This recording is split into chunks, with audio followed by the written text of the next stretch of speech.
হযরতে শাহজালাল ইয়ামানি বললেন, বেটারে যাও। সিপাহ সালার চলে গেলেন। হিন্দু সৈন্যরা দেখতেছে, আয় হায়, মুসলমানদের এক সেংটে ফুংটা মানুষে পাঠাই দিছে, ওরা হাসে। আমাদের দেশের এত বড় বীর বীর পাহালনরা কোনোদিন উঁচাই করতে পারল না, আর বলে চালাবে। কিন্তু ওরা জানে না আল্লাহর ওলিদের দৌড় আল্লাহর আরশ পর্যন্ত। কথা বলেন ঠিক কিনা? সিপাহ সালার নাসিরউদ্দিন রাহমাতুল্লাহি আলাইহি, আহা বন্ধু, খুব মনোযোগ দিয়ে কথা শুনবেন। চলে গেলেন তিনি, চলে গেলেন সিপাহ সালার নাসিরউদ্দিন রাহমাতুল্লাহি আলাইহি। আল্লাহর ওলির পীর ও মুর্শিদের হুকুম মাথায় নিয়ে বিসমিল্লাহির রহমানির রহিম বলে বাম হাত দিয়ে টান দিলেন, ডান হাত দিয়ে যা পড়ায়া টান দিয়ে ছেড়ে দিলেন। আহা, লোহার ধনুকখানা মাঝখান থেকে ভেঙ্গে দুইটা পাটে ধপাস করে পড়ে গেল। একবার জোরে বলা যাবে আল্লাহু আকবার।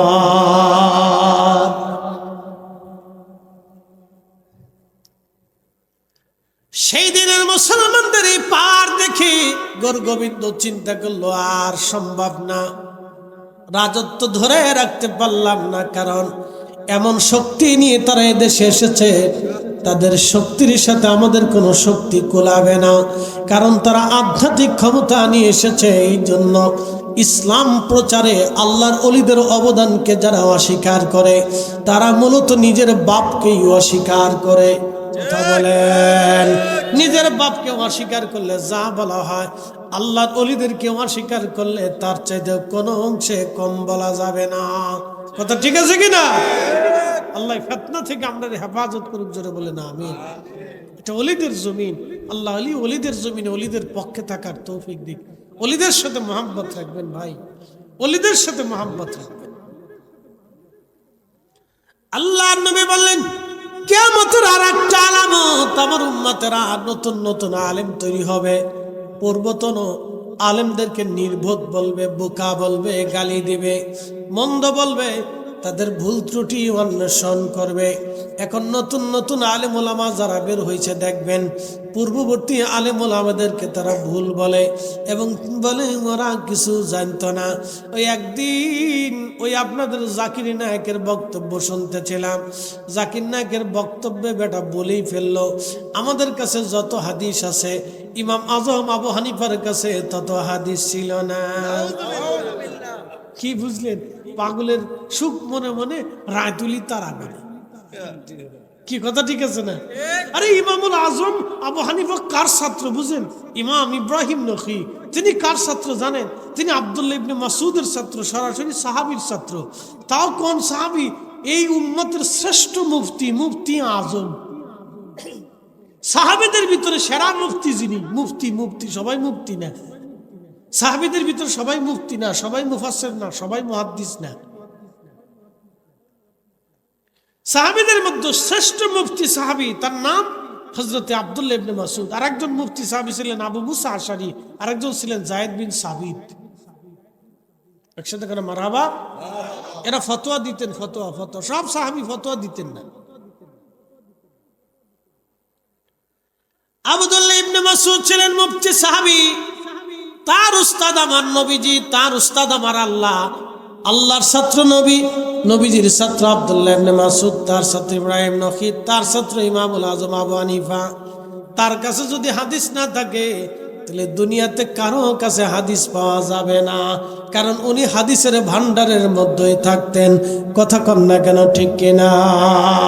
মার কাছে মামু বাড়ির গল্প যারা করতে আসে তারাই বোকা। কিন্তু দুঃখের বিষয়, রিক্সাওয়ালা হয়েছে আহলে হাদিস। আলুর হাদিস বুঝেননি? আহল মানে ঘর, হাদিস মানে হাদিসের ঘর। একসাথে কেন মারহাবা। আচ্ছা, রিক্সাওয়ালা আলুল হাদিস হয় কেন? এবার সারাদিন পেট্রোল মারে, হ্যাঁ, যে কাজ করে ও তো আহলে হাদিস হয় কেন? পেশাব করে কেমনে পানি লইতে হয় না, ও ঠিক মতো বুঝে না, হ্যাঁ আমি আহলে হাদিস। কি পাগলের পাগল! কই যাইতাম চিন্তা করে নাম নেই। পাগলের দেশে বাস করতেছি, মাঝে মধ্যে চিন্তা করি যে আমি কি পাগল না ওরা পাগল, কোনটা?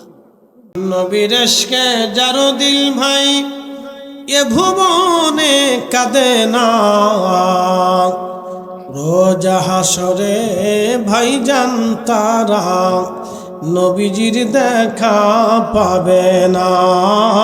আল্লাহুম্মা সাল্লি দালালদের নিয়ে আসেন বেশিটা তিনটে নিয়ে আসেন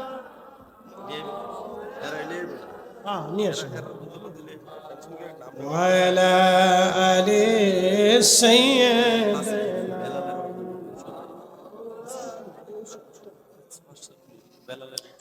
বন্ধু খুব মনোযোগের সাথে শুনবেন। নবীজি বললেন কিয়ামতের আলামত, এই কিয়ামতের আলামত 85টা। হঠাৎ করে মানুষ মারা যাবে, ডিভোর্সের সংখ্যা সারা দুনিয়াতে বাড়বে। পৃথিবীর উন্নত বিশ্বগুলিতে যদি দেখেন, স্বামী স্ত্রীর মধ্যে কোনো সম্পর্ক নাই, কোনো মহাব্বত নাই। স্ত্রী আর একদিকে, স্বামী আর একদিকে, স্বামী স্ত্রীর মায়া মমতাগুলি ধ্বংস হয়ে গেছে। আল্লাহর নবী বলেন উম্মত প্রচুর পরিমাণে তালাক হবে। তালাক যখন প্রচুর পরিমাণে বাড়বে তখন তোমরা বুঝবা আল্লাহর কিয়ামত সময় ঘনায় গেছে। মানুষের আমানত নষ্ট হয়ে যাবে, বিশ্বাস নষ্ট হয়ে যাবে। আমানত কেমন করে নষ্ট হলো যদি বুঝতে চান, 2, 4, 10, 20 লাখ টাকা আপনি কাগজ কলম ছাড়া হাওলাত দিয়ে দেখেন, আমানত মরে গেছে। দোকানে বাকি দিলে ওই দোকানদারের সামনে দিয়ে কাস্টমার আর যায় না, কোন সময় যেন টাকা চেয়ে বসবে। এরকম বহু দোকানদার বহুজনের কাছে টাকা পায়, টাকা উঠাইতে যে হালকাতা করে তারপরও টাকা দেয় না। কি কথা কর না কেন, ঠিক কিনা? এটার নাম মেড ইন বাংলাদেশ। আল্লাহ নবী বলেন আমানতের খেয়ানত হয়ে যাবে, প্রচুর পরিমাণে আমানতের খেয়ানত আসবে। যখন আমানতের খেয়ানত আসবে ওয়াদাউল আমানা, তখন বুঝবা কিয়ামতের সময় ঘনায় গেছে। ওয়ামাতুস সালাহ, আমার উম্মত নামাজ মেরে ফেলবে। নামাজ যখন মেরে ফেলবে তখন বুঝবা কিয়ামত চলে আসছে। বলবেন হুজুর নামাজ আবার কেমনে মারে? কি নামাজ আবার কেমনে মারে হুজুর? নামাজ আবার কেমনে মারে? খুব মনোযোগ দিবেন। বলে নামাজ কেমনে মারে? আমাদের দেশে কিছু নামাজ আছে। একটা নামাজ আছে সামাজিক নামাজ। চিন্তা করলো নামাজ যদি না পড়ি তো সমাজের মানুষ কি বলবে? ও আল্লাহর ভয়ে নামাজে দাঁড়ায় নাই, ও সমাজের ভয়ে নামাজে দাঁড়াইছে। আর একটা নামাজ আছে, সেই নামাজের নাম হলো রাজনৈতিক নামাজ। সামনে নির্বাচন আসবে, যেই বেটা পেশাব করে পানি লয় না এটাও নামাজে দাঁড়ায় যাবে। এই আস্তে কর, জোরে বলেন। এটার নাম দিছি রাজনৈতিক নামাজ। আর এক নামাজ আছে বিআই নামাজ। উম্মত কিভাবে নামাজ মেরে ফেলছে দেখেন। উম্মত নামাজ মেরে ফেলবে। আর একটা বিআই নামাজ। বল হুজুর বিআই নামাজ কি? বিআই বাড়ি নতুন নতুন আসছে, যদি নামাজ না পড়ে তো বিআই কি মনে করবে? এটার নাম হলো বিআই নামাজ। সেটা আল্লাহর ভয়ে নামাজে যায় নাই, সেটা বিআইয়ের ভয়ে নামাজে গেছে। ফাওয়াইলুল লিল মুসাল্লিন আল্লাযীনা হুম আন সালাতিহিম সাহুন।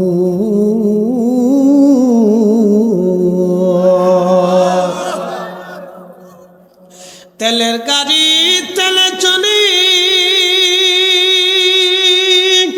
হাওয়ার গাড়ি হাওয়ায় উড়ে, বিনা তেলে চালায় গাড়ি নবী সুলাইমান।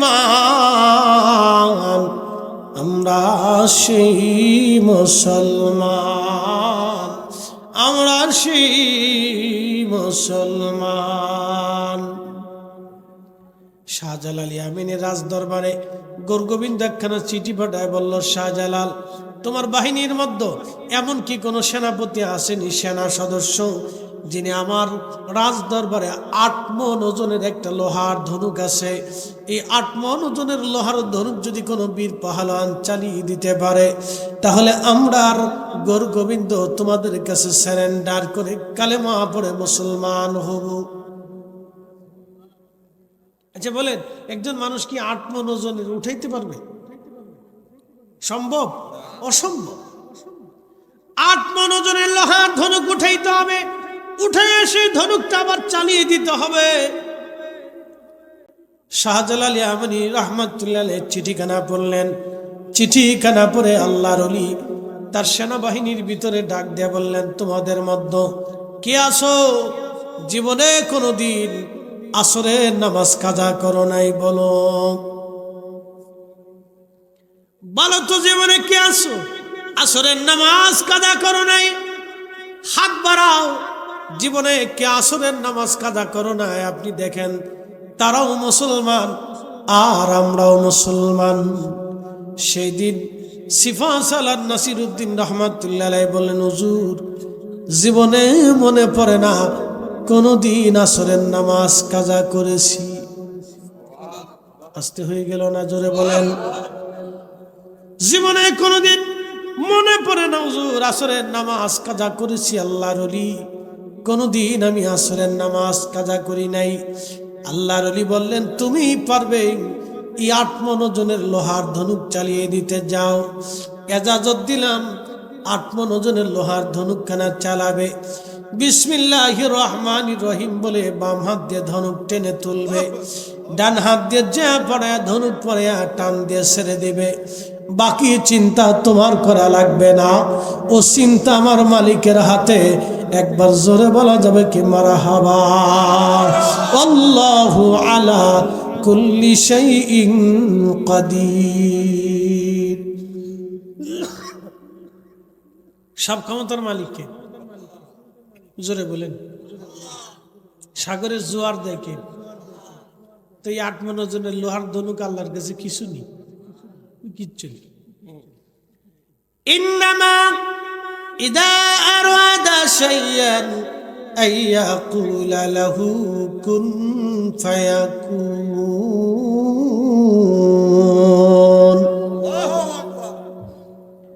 আল্লাহ যখন কোনো কিছু সৃষ্টি করার ইচ্ছা করেন, শুধু বলে দেন হও, হয়ে যায়। শুধু বলেন কুন, হয়ে যাও, ফায়াকুন, সাথে সাথে হয়ে যায়। শুধু বলেন কুন, হয়ে যাও, ফায়াকুন, সাথে সাথে হয়ে যায়, দেরি হয় না। কুন ফায়াকুন। শুধু বলে হয়ে যাও, সাথে সাথে হয়ে যাও, দেরি হয় না। আল্লাহর ওলি ডাক দিয়ে বলেন, বেটারে তুমি যাও, এই 8 ওজনের লোহার ধনুক চালায় দিবা। আল্লাহর ওলি চলে গেলেন। সিফা সালার নাসিরউদ্দিন রহমাতুল্লাহ আলাইহি কিতা হইছে? মোবাইল চুরি হয়েছে। কার? আবার ফোন দেন, মেরে দেন দেন, মানে কিছু ব্যাপারে রয়েছে নাকি? হ্যাঁ, আমার ফোন হারাইলে বিপদ। বক্তাদের ফোন হারাই গেলে যে কি যে বিপদ, এই বিপদের শেষ নেই। তাহলে বহু মানুষ হার্ট স্ট্রোক করবে যে হুজুর মনে মরে গেছে।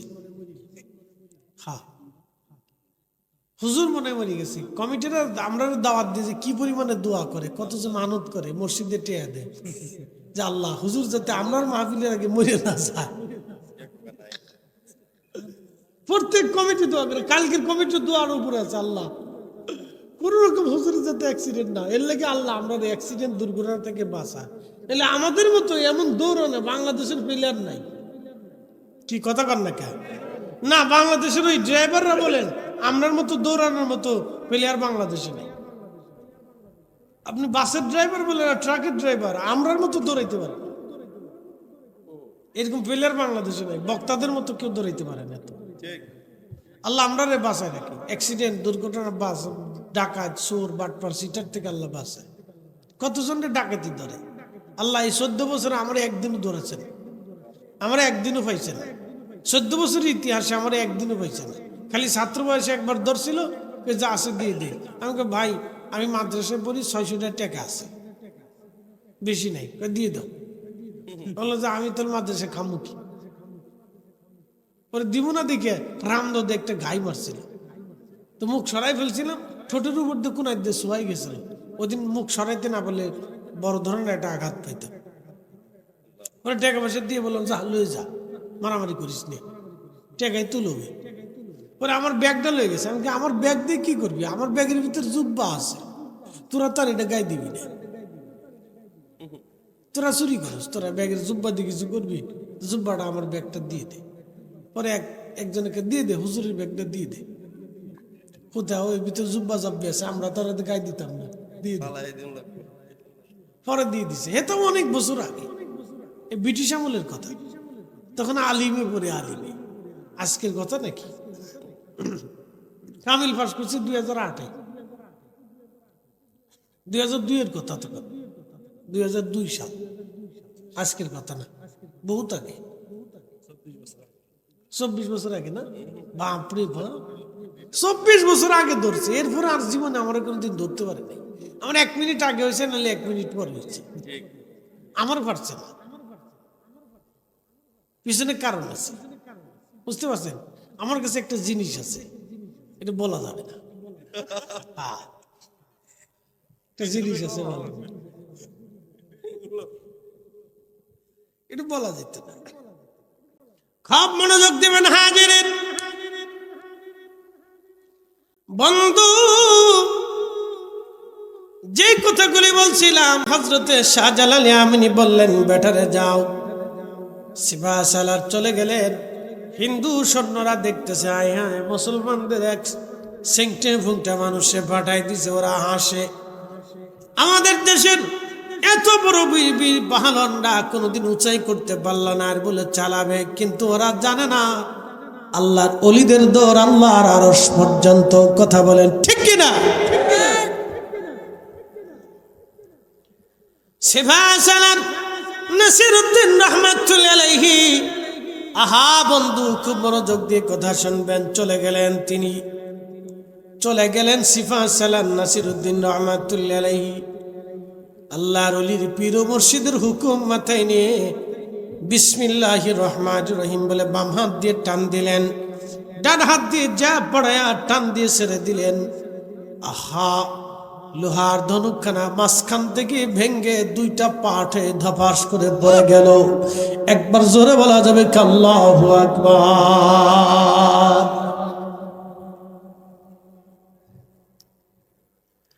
সেই দিনের মুসলমানদের এই পার দেখে গৌরগোবিন্দ চিন্তা করলো, আর সম্ভব না, রাজত্ব ধরে রাখতে পারলাম না। কারণ এমন শক্তি নিয়ে তারা এদেশে এসেছে, তাদের শক্তির সাথে আমাদের কোনো শক্তি কোলাবে না।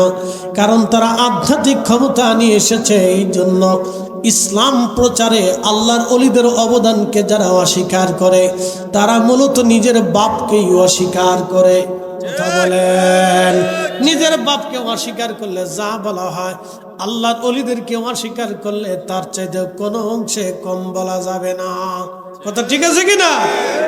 আল্লাহ ফিতনা থেকে আমরা হেফাজত করুক, জোরে বলে না আমিন।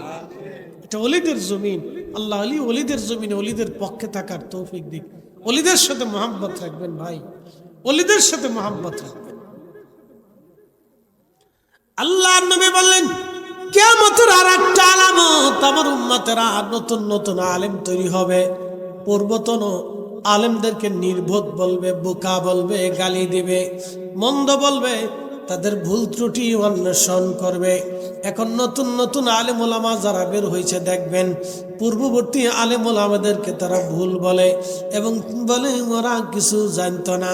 ওই একদিন ওই আপনাদের জাকির নায়কের বক্তব্য শুনতেছিলাম, জাকির নায়কের বক্তব্যে বেটা বলেই ফেললো, আমাদের কাছে যত হাদিস আছে ইমাম আজম আবু হানিফার কাছে তত হাদিস ছিল না।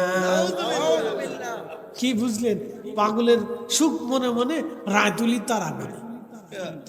কি কথা ঠিক আছে না? আরে ইমামুল আজম আবু হানিফা কার ছাত্র বুঝেন? ইমাম ইব্রাহিম নখী, তিনি কার ছাত্র জানেন? তিনি আব্দুল্লাহ ইবনে মাসউদের ছাত্র, সরাসরি সাহাবীর ছাত্র। তাও কোন সাহাবী? এই উম্মতের শ্রেষ্ঠ মুফতি, মুফতি আজম। সাহাবীদের ভিতরে সেরা মুফতি যিনি, মুফতি সবাই মুফতি না। সাহাবীদের ভিতরে সবাই মুফতি না, সবাই মুফাসসির না, সবাই মুহাদ্দিস না। সাহাবীদের মধ্যে শ্রেষ্ঠ মুফতি সাহাবী, তার নাম হযরতে আব্দুল্লাহ ইবনে মাসউদ। আরেকজন মুফতি সাহাবী ছিলেন আবু মুসা আশআরী, আরেকজন ছিলেন যায়েদ বিন সাবিত। একসাথে কেন মারহাবা? এরা ফতোয়া দিতেন, ফতোয়া সব সাহাবী ফতোয়া দিতেন না। আব্দুল্লাহ ইবনে মাসউদ ছিলেন মুফতি সাহাবী। তার উস্তাদ আমার নবীজি, তার উস্তাদ আমার আল্লাহ, আল্লাহর ছাত্র নবী নবীজির ছাত্র আব্দুল্লাহ ইবনে মাসউদ, তার ছাত্র ইব্রাহিম নখী, তার ছাত্র ইমামুল আজম আবু হানিফা। তার কাছে যদি হাদিস না থাকে তাহলে দুনিয়াতে কারো কাছে হাদিস পাওয়া যাবে না, কারণ উনি হাদিসের ভান্ডারের মধ্যেই থাকতেন। কথা কম না কেন, ঠিক কিনা? মার কাছে মামু বাড়ির গল্প যারা করতে আসে তারাই বোকা। কিন্তু দুঃখের বিষয়, রিক্সাওয়ালা হয়েছে আহলে হাদিস। আহলুল হাদিস বুঝেননি? আহল মানে ঘর, হাদিস মানে হাদিসের ঘর। একসাথে কোনো মারহাবা। আচ্ছা, রিক্সাওয়ালা আহলুল হাদিস হয় কেন? এটা সারাদিন পেট্রোল মারে, হ্যাঁ? যে কাজ করে ও তো আহলে হাদিস হয় কেন? পেশাব করে কেমনে পানি লইতে হয় না, ও ঠিক মতো বুঝে না, হ্যাঁ আমি আহলে হাদিস। কি পাগলের পাগল! কই যাইতাম চিন্তা করে নাম নেই, পাগলের দেশে বাস করতেছি। মাঝে মধ্যে চিন্তা করি যে আমি কি পাগল না ওরা পাগল, কোনটা?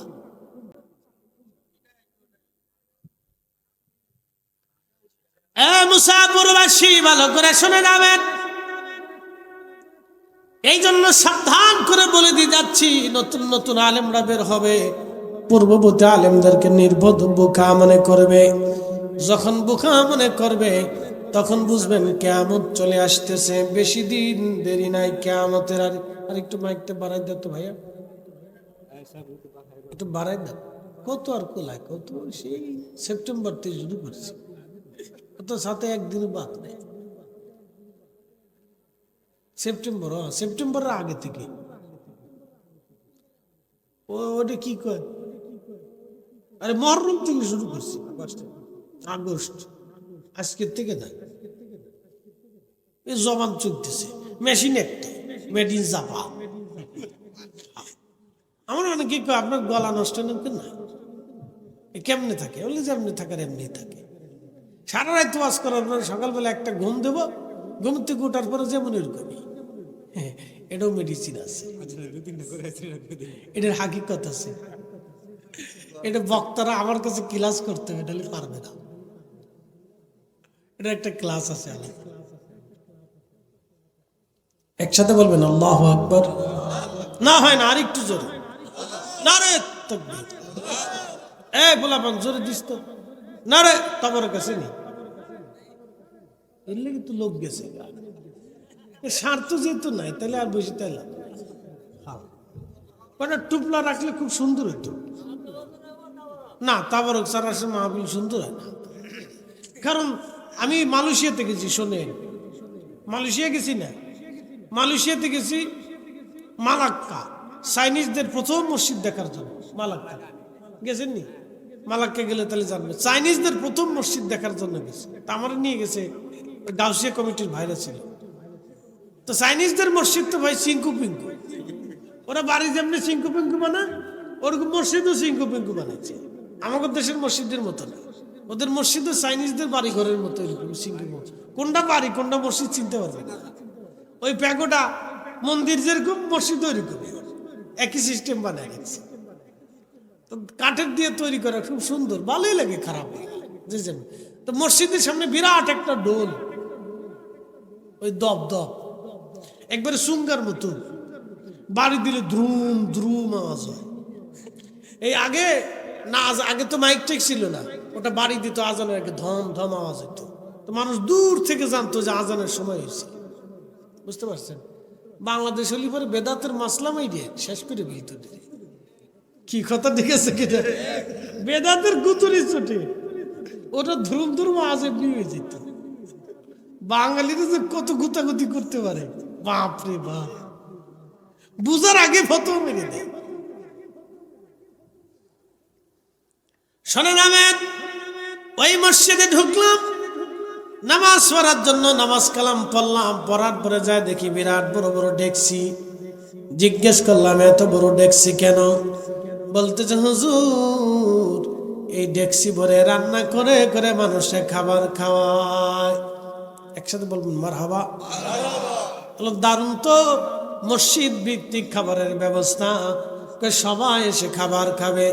এরপরে দেখলাম বিরাট বড় একটা টেবিল পাতা, টেবিলের উপরে কলা রাখা, কলা কলা কি রাখা, কলা রেখে দিয়েছে। আমি বললাম এত কলা কেন?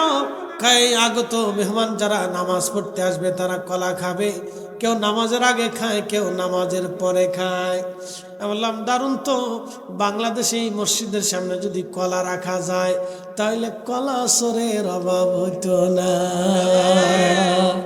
কিরে বলাবান তোরা আসস কে, তোকার তোলা কলা রাখা যায় রে, বাতাসে থাকবে না, জিলাপির টুকরা পিছনতে নিয়ে পলা। এই জন্য জিলাপি লইয়া সামনের কাতারে রাখবে, পিছনের কাতারে রেখে যদি কেউ নামাজে যায়, নামাজ পড়ে দেখবে জিলাপি নেই, শেষ। কেটে লয়ে গেছে রে, এগুলো কুত্তা লয়ে গেছে।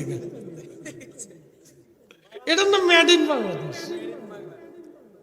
আমি বললাম যাক ভালো হয়েছে, আমরা দেশে আমরা জিলাপি খাই আর এরা কলা খায়, তাহলে এরা যে কলা হুজুর, আমরা হচ্ছে জিলাপি হুজুর, তো খারাপ কি?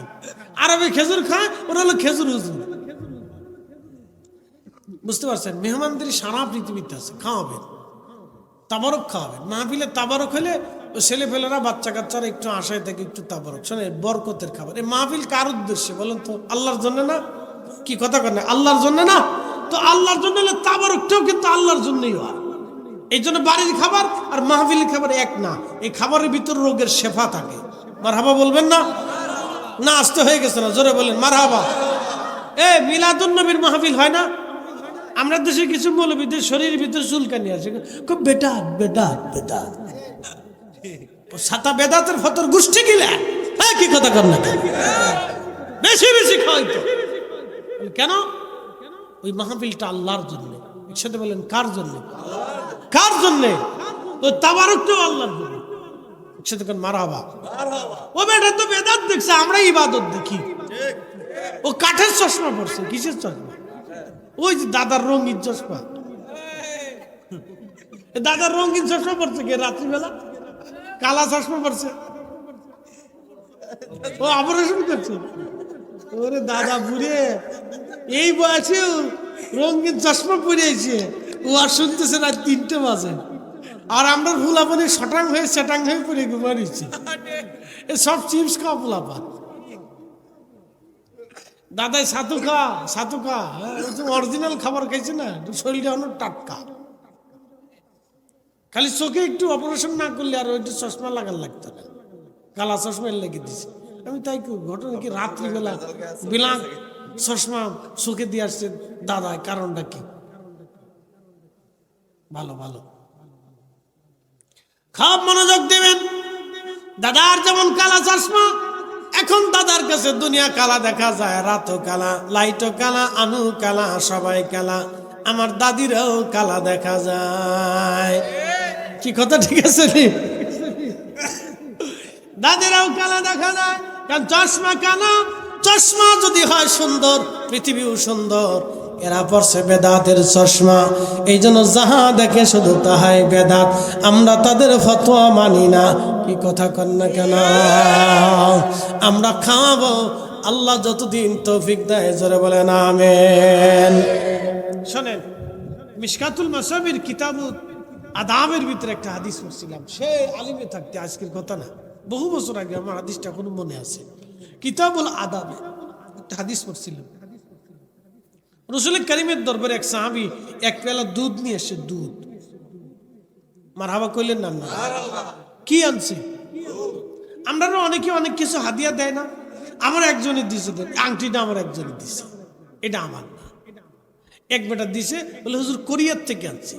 বলে দাম কত? 27,000 টাকা। বলে যাক ভালো, কোরিয়ার থেকে আনছে এই আংটিটা, খুব ভালো দামি আংটি, মেড ইন কোরিয়া। আর আমি একটা আনছিলাম আকিক পাথর, এটা পাথর আকিক পাথর, খুব দামি পাথর। আর একটা গড়ি দিছে আমার সুগন্ধি, এটার দাম 85,000 টাকা, এটা সুইজারল্যান্ড থেকে পাঠাইছে, তা আমার না। জুব্বাটাও সৌদি আরব থেকে একজন কিনে দিছে, বুঝতে পারছেন? এটাও আমার। চশমাটা শুধু আমার টাকার কিনা, এটা আমার টাকার কিনা, এটা অন্য কেউ দিচ্ছে না, এটা আমার টাকার কিনা। মোবাইলটা এটা মালদ্বীপ থেকে কিনে আনছি, গত তারিখ মাহফিলে গেছিলাম, দাম কিন্তু বেশি না, অল্প দামে। কেউ যদি চিন্তা করে যে হুজুর মোবাইলটাতে লয়ে যায়, তো কাজ হবে না, কারণ দাম বেশি না, এটা অল্প দামে, নিয়ে লাভ নেই। আর আমার এই ঘড়িটা নিয়েও লাভ নেই, এটা বেঁচে খাইতে পারবে না, ঝামেলা আছে। এটা নিয়ে গেলি পরে এই নিজে বিপদে পড়বে। হ্যাঁ বিপদ আছে। তো খুব মনোযোগ দেন, খুব মনোযোগ দেন যে কথা বলতেছি আপনাদেরকে। তা আমার এগুলি কিছু কি দেখ, এই যে গিফট একজন দিছে, এটা হাতিয়ে দিছে একজন, আরেকজন আমার দুরূদ শরীফ পড়ার লেগে আর একটা কি দিছে কয়দিন আগে দেয়, আমি দেখাচ্ছি দাঁড়ান, দেখলে আপনি হাসবেন। এই দেননি ডিজিটাল তসবিহ,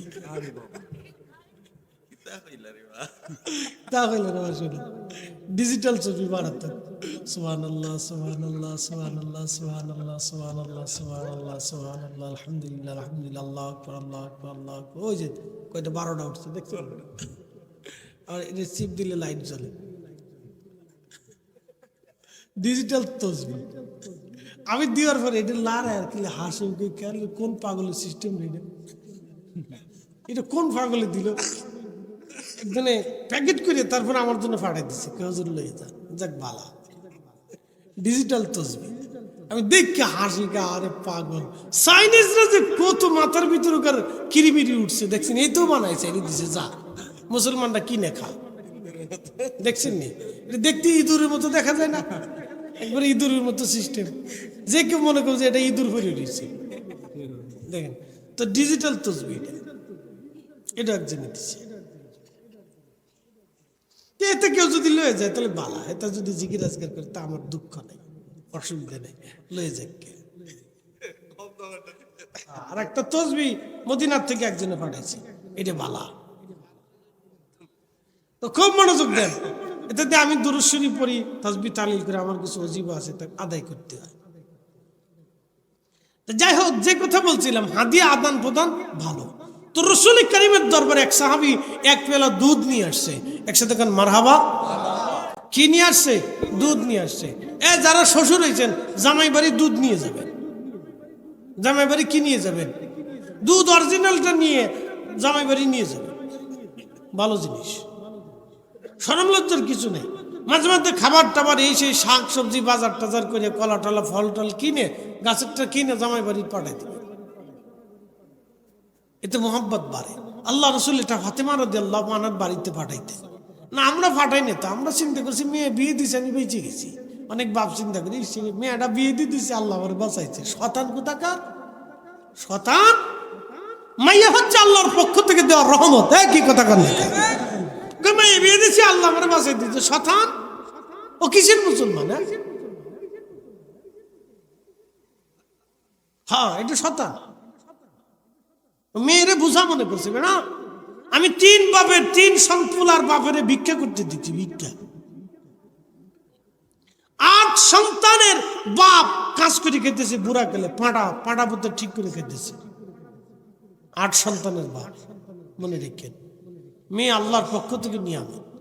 একটা ঘরে মেয়ে থাকলে বাপরে ভিক্ষা করে হলো মেয়েরা বাপ মারে খাওয়ায়। কি কথা ঠিক আছে কিনা? মনে রেখেন। আল্লাহ নবীর দরবারে এক পেয়ালা দুধ আনছে, দুধ এক পেয়ালা আনার পরে নবীজি বললেন, সাহাবী বলেন, ইয়া রাসূলুল্লাহ আমার উটের দুধ আপনার জন্য দহন করে নিয়ে আসছি, কবুল করেন।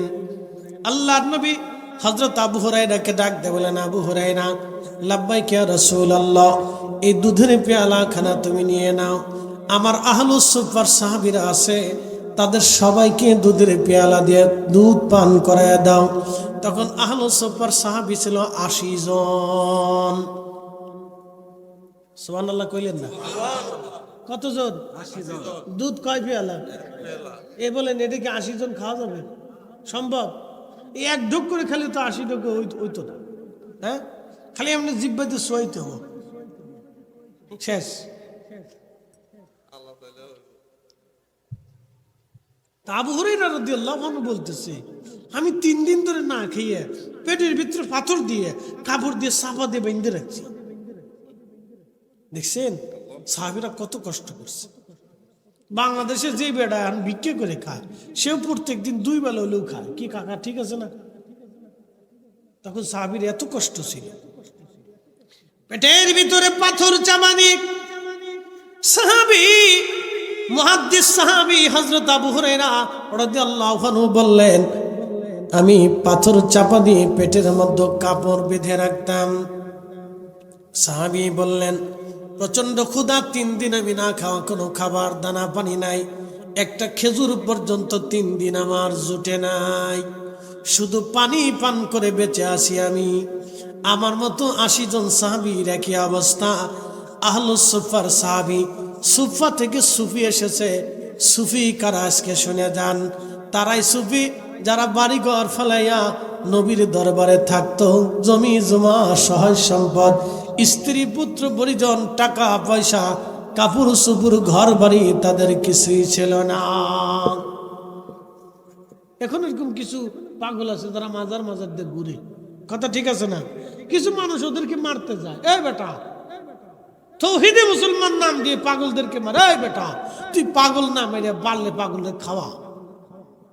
কি কথা কর নাকি? তোরে পাগল মারতে বলছে কিনা? পাগল কি তোর বাড়িতে চুরি করে না ডাকাতি করে? আরে আমাদের দেশে যারা ঘুষ করছিল ওদেরকে হলো ল্যাংটা করে পিটানোর দরকার ছিল। কি কথা কর নাকি? পাগল মারার জন্য অনেকে রেখেছে, আসল পাগল যে এদের পিটানোর দরকার। যে বেটার বাড়ি নাই, ঘর নাই, সন্তান নাই, স্ত্রী নাই, পুত্র নাই, পরিজন নাই, ডাকাতি করে না, চুরি করে না, কারণটা জোর করে খায় না, কারণটা নেয় না, কেউ দিলি দেয় খায়, না দিলি না বসে থাকে, ওদেরকে মারার দরকার আছে। পারলে তুই খা, ওদেরকে মারার কি প্রয়োজন? ওদের শত্রু নাই, বাড়ি নাই, ঘর নাই, ও কারোটা মারেও না, কারোটা ধরেও না, খায়ও না, পিটেও না, ওদের হিংসা নেই, পিটি পিটি নেই, ওদের পাইলে খায়, না বলে বসে থাকে, মনের সুখে গান গায়, মনের সুখে গান গান, দোতারা টান দিয়ে গান গাইতেছে, পালি খায় না বলি না খাই। বন্ধু খুব মনোযোগ দিবেন,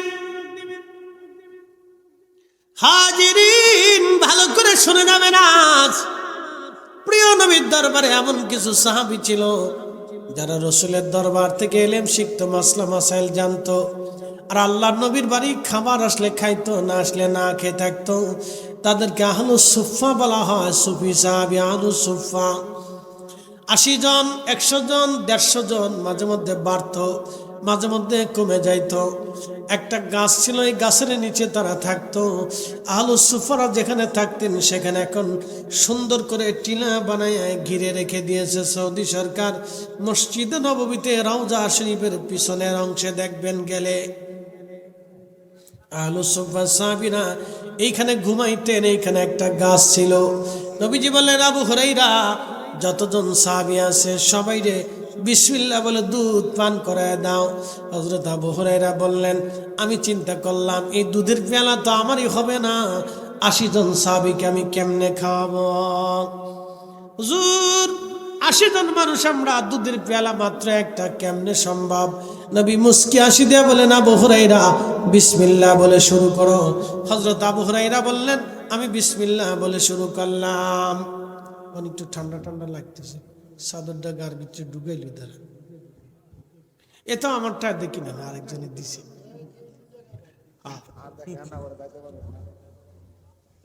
মারহাবা করো, কারণ যদি চাদর দরকার হয় তো নিয়ে যান, অসুবিধা নেই, কারণ আমি তো ঠিয়া দেখে নিবি, এটা বেশি সুবিধার না। ইন্ডিয়া থেকে দিছিল একজন, ভারতে মাহফিল করতে গেছি না, ওই সময় দিছে কিনে। এটা শাল, শাল কাশ্মীরি শাল। ইন্ডিয়া থেকে মাহফিল করতে যাওয়ার সময়, মাহফিল করতে গেছে, ওই সময় একজনে কিনে দিছে, হুজুর লয়ে যান, দেন, অসুবিধা নেই, গাইতে মনে দূর আর কোশ নেই। হুজুরের আছে কি? হুজুরের তো কিচ্ছু নেই। হ্যাঁ, খুব মনোযোগ দেন। আল্লাহ নবী ডাক দিয়ে বলে, সাহাবী বিসমিল্লাহ বলে শুরু করো। বিসমিল্লাহ বলে খাওয়া শুরু করে দিলাম। আবু হুরায়রা বললেন, বিসমিল্লাহ বলে শুরু করলাম। দিতে দিতে 80 জন সাহাবীরে পেট ভরে দুধ পান করাইলাম। শুধু চুমুক দিয়ে খায় নাই, পেট ভরে দুধ পান করলো। পেট ভরে খাওয়ার পরে আল্লাহর রসুলের দরবারে নিয়ে গেলাম, নবীজির সামনে তুলে ধরলাম।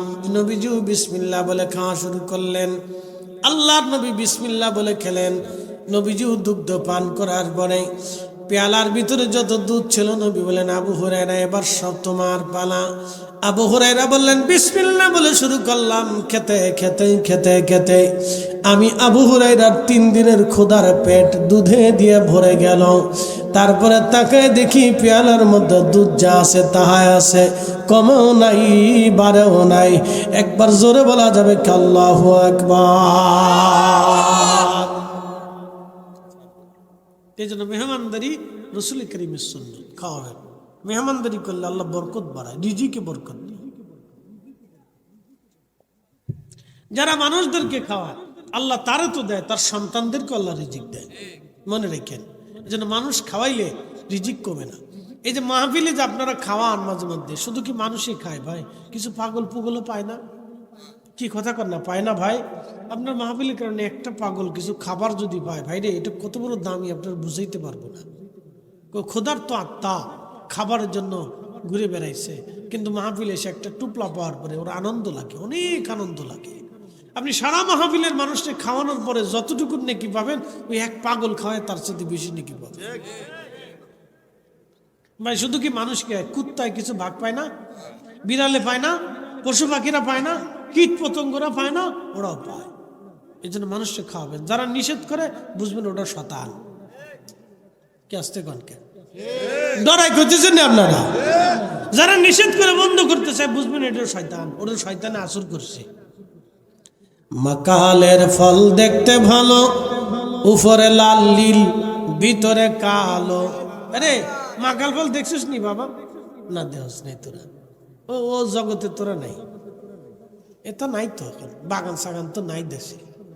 এত বাগান কোত্থেকে থাকবে যে পরিমাণে মানুষ হয়েছে, বাপরে বাপ। বাগানের ভিতরে আমাদের বাড়ি, 5 বিঘে জমির উপরে একটা বাড়ি। আমাদের আব্বা দাদা তার দাদা একই জায়গায় বাড়ি, সেই পুরাতন বাড়ি। 5 বিঘে জমিতে বাড়ি, অনেক বড় বাগান আছে আমাদের, বিরাট বড় বাগান। এই বাগানে প্রত্যেক বছরে ফল হয়। তখন আরো বড় বাগান ছিল, আমার আব্বা বেঁচে থাকতে অনেক বড় বাগান। ছোটকালে এই বাগানের ভিতর থেকে আমরা বিভিন্ন ধরনের ফল টল আনতাম। অনেক কাঁঠাল গাছ ছিল, অনেক আম গাছ ছিল, প্রচুর পরিমাণে আম, জাম, কলা, কাঁঠাল, লেবু, পেঁপে, বহু ধরনের ফল গাছ। একদিন সুন্দরী মাকাল ফল দেখে আমি ছিঁড়ে নিয়ে আসছি, বুঝতে পারি না এটা মাকাল ফল। মাকে বললাম, মা এই ফলটা কি? এত সুন্দর দেখা যায়, জীবনে এমন সুন্দর ফল তো দেখি নাই, দেখতে খুব সুন্দর। মা খালি হাসে। বললাম, মা হাসো কেন? বলে, বেটারে ভেঙে খেয়ে দেখ কেমন দেখা যায়। আমি ফলটা ভাঙ্গার পরে দেখলাম বিড়ালের পায়খানার মতো কালা। মাকালের ফল দেখতে ভালো, উপরে লাল নীল ভিতরে কালো। ওরে সারা জীবন এমনি গেল দয়াল, সারা জীবন এমনি গেল, খাইতে আমরা পারলাম না। যার ভিতরে নাই রসুলের প্রেম, তার সাথে ভাব রাইখো না। কথা কন না কেন? যার ভিতরে নাই রসুলের প্রেম, তার সাথে ভাব রাইখো না। বেশি রাত করবো না, জালালি বাইরে নিয়ে আসি। রাত বেশি হয়ে গেছে ভাই, যে জিকিরটা দিছি আমার জান শেষ হয়ে গেছে। এরকম জিকির আমি কোনো সময় দিই না। এই সারা বছরে এত সময় জিকির করেছি না। না, ও তো জালালি হিসাবে এসে করবে না। আলোচনা করছি, তারপর খাওয়াবেন মানুষকে। খাওয়াইলে রিজিক বাড়ে, বরকত হয়। মা বোনেরা, মা বোনরা তো অনেক সময় খাওয়াইতে চায় না। বাড়ির সামনে কোনো ভিখারি আসলে, পাগল আসলে কখনো মারম করবেন না, খাওয়াবেন, মানুষকে খাওয়াবেন। মেহমানদারি আল্লাহ রসুলের সুন্নাত। আম্মাজান খাদিজাতুল কুবরার দরজা থেকে কোনোদিন কোনো মানুষ মেহরম হয়ে যেতেন না, খাবার খাওয়াইতেন। আল্লাহ নবী খাওয়াইতেন, সাহাবীরা খাওয়াইতেন। সাইয়েদনা ইব্রাহিম আলাইহিস সালামের সেই মেহমানখানা এখনো চালু আছে। এখনো ইব্রাহিমের মেহমানখানা সেই ফিলিস্তিনে এখনো চালু আছে। সৈয়দনা ইব্রাহিম আলাইহিস সালামের মেহমানখানা, গাউসে পাক আব্দুল কাদের জিলানীর দরবারে এখনো মেহমানখানা চালু আছে, খাজা বাবা আজমিরের দরবারে মেহমানখানা লঙ্গরখানা এখনো চালু আছে, মুজাদ্দিদ আল হুসাইনির দরবারে মেহমানখানা এখনো চালু আছে। পৃথিবীর যত অলিদের দরবারে যাবেন মেহমানখানা এখনো চালু আছে। আমি সুদূর মালাক্কা সাগরের ভিতরে, মালয়েশিয়াতে মালাক্কা সাগরের ভিতরে একটা ছোট্ট দ্বীপ পুলা বুসারে হুজুর গাউসে পাকের আওলাদ হযরত আওলাদে ওলি আওলাদে রাসূল হযরত সুলতানুল আরিফিন ইসমাইল বুগদাদি আল হাসানি বল হুসাইনি রাহমাতুল্লাহ আলাইহির মাজার জিয়ারত করতে গিয়েছিলাম। ওই মাজারে যাওয়ার পরে দেখলাম সেখানেও মেহমানখানা চালু আছে। একবার জোরে বলা যাবে কি আল্লাহু আকবার? এখনো মেহমানখানা চালু আছে। এই জন্য কিয়ামত পর্যন্ত ওলিদের দরবারে মেহমানখানা চালু থাকবে। এই জন্য যারা মানুষকে খাওয়ায় আল্লাহ তাদের ঘরের দরজা দিয়ে আল্লাহ রিজিক পাঠায়, রুটি পাঠায়, রুজি পাঠায় দেয়। ঠিক আছে? এই জন্য মানুষকে খাওয়াবেন, কখনো মানুষকে মাহরুম করবেন না, মানুষকে খাওয়াবেন, যত বেশি পারেন খাওয়াবেন খাওয়াবেন। মুসলমান হাজিরিন, ভালো করে শুনে যাবেন। বলছিলাম কিয়ামতের আলামত বলতে বলতে বহুদূর পর্যন্ত চলে আসছি। আর একটা নামাজ আছে, নামাজের কথা বলছিলাম। আমাতুসসালাম, মানুষ নামাজ মেরে ফেলবে। আর একটা নামাজ হচ্ছে বতরে নামাজ। বতরে নামাজ বলে হুজুর বতরে নামাজ কি? শুধু জুমার দিনে নামাজ পড়ে, বাকি দিনে আর নামাজ পড়ে না। এটার নাম হলো বতরে নামাজ। এই যে বতরে মুসল্লিরা আমার সামনে বসে রয়েছে, শুধু শুক্রবারে পাওয়া যায়, এরপরে আর এগারে পাওয়া যায় না। লজ্জা পাইছে, শরমের কিছু নেই। তোরা পড়িস নামাজ পড়িস বাবা, যাইস মসজিদে মাঝে মধ্যে যাইস, মসজিদ পরিষ্কার করবা, দেখবা আল্লাহ তকদির পরিষ্কার করে দিছে। হ্যাঁ, এই যে আমি কি স্টুডেন্ট, ছোট কাল থেকে আমি মসজিদ ঝাড়ু দিতাম, পরিষ্কার করতাম, একবারে আজান দিতাম। জীবনের বহু বছর মসজিদে বিনা বেতনে খেদমত করছি।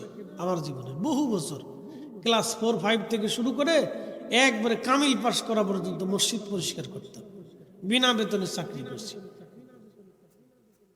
রমজান মাস আসলে ডাকাডাকি করতাম, আজান দিতাম, মসজিদ পরিষ্কার করতাম, ঝাড়ু দিতাম।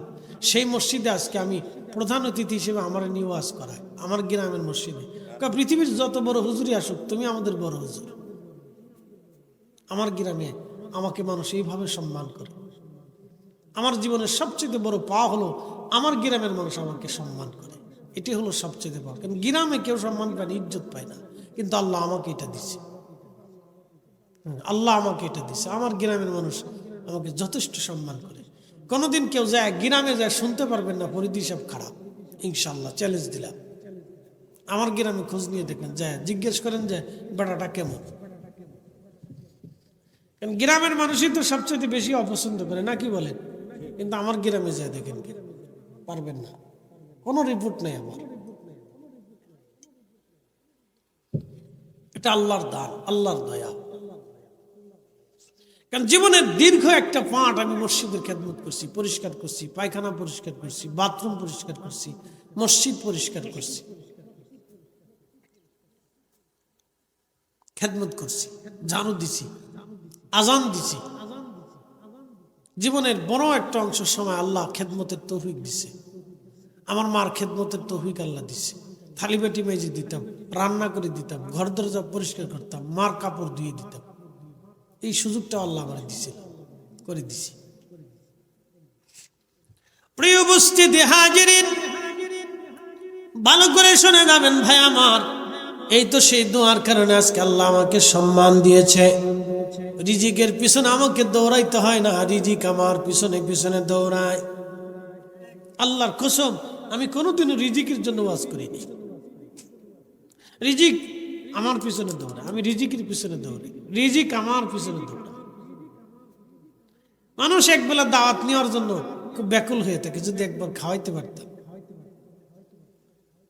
রিজিক আমার পিছনে দৌড়ায়, আমি রিজিকের পিছনে দৌড়াই। আল্লাহ আমার রিজিককে আমার পিছনে পিছনে দাপড়ায়। মক্কায় গেছি, যে পাইছে হেই আমার খাওয়াইছে। মালয়েশিয়াতে গেছি, হায় হায় হায়, খাওয়ানো আমার জন্য চলে আসে। ভাই রে, হুজুর আপনার পাইছি, মালদ্বীপে গেছি হেন, ইন্ডিয়াতে গেছি হেন, একই অবস্থা। সে কি বলে আপনার আসামের গুয়াহাটি বিমানবন্দর থেকে নাইমে নিচে আসছি, অন ইন্ডিয়ান আমারও জড়াই দিচ্ছে, হুজুর আপনি এখানে সারা রাত দিন পরে আপনার আসনে কি খাবেন আপনি? আমি আয় সর্বনা, সে হেন রিজিক আমার পিছনে দৌড়াই। যাক ভালোই হয়েছে, ভালোই হয়েছে।